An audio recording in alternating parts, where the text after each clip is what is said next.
about 19 million Asians living here in the United States, and they've been dubbed the model minority. What this essentially means is that people here in the United States see Asians as a good minority. They are overly educated, they go to school, they study, they have strong family bonds, and they make decent money and have good jobs.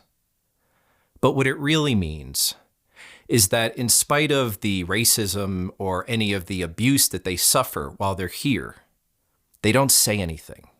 They stay really quiet and to themselves. They turn the other cheek, and they bear it. The craziest thing about these recent attacks is that most of them have happened in the middle of the day, and they're against these really elderly people. It started off with this Thai man who was just out for a walk in San Francisco, and some young kid came and just threw him on the ground. And he died. He eventually died from his injuries. There was another guy in Brooklyn who threw a Chinese woman to the ground, and she was 68 years old or something. And I've been looking in the news, and there are just more and more. There's a bunch of them. I can't even list them all here. And a lot of them are also on video, and it's so disturbing to see. I can't even show you. So why is this happening? And why is it growing so intense at this moment? Well, we just spent the past 5 years with our leader, our former leader, who is such a xenophobe, using hateful rhetoric and abusive words and language every single day against certain people. And his followers listen to everything he says, and they take it quite literally. So he's created this incredibly divisive moment where there's so much anger and there's so much hatred here, and it flows from the top down. So people are listening and responding to his rhetoric. Secondly, because we didn't handle the pandemic properly, as of today, we just surpassed 500,000 deaths here in the United States. Deaths. So people are still at home, they don't have work, they don't have jobs, nobody can go out. We're still under this lockdown, and people are starting to go crazy. And the easiest thing to do, like we heard from the former president, is to blame it on other people. So the Asian people living in this country have become the perfect scapegoat. So what is the United States doing to combat this problem? First of all, more and more people are talking about it. Movie stars, it's in the news. So it's become more of a dialogue going on in the country. So how can people help fight these hate crimes? So there are a few big ways people can help. I mean, number one is if you see a hate crime or harassment or discrimination, report it.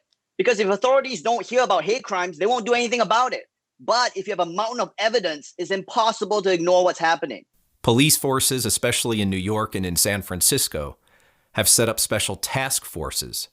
And they're walking around in the Asian communities, obviously in the Chinatowns, and they're keeping an eye on people and trying to keep people more safe. Leading the department's new Anti-Asian Hate Crimes Task Force, introduced today by Chief of Detectives Rodney Harrison.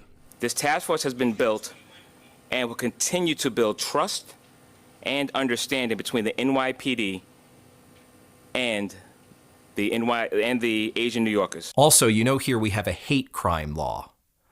If somebody commits a crime out of bias and prejudice and racism, they get stiffer penalties when it comes for them to be judged for what they've done. And lastly, and probably most importantly, the Asian community is starting to stand up for their rights.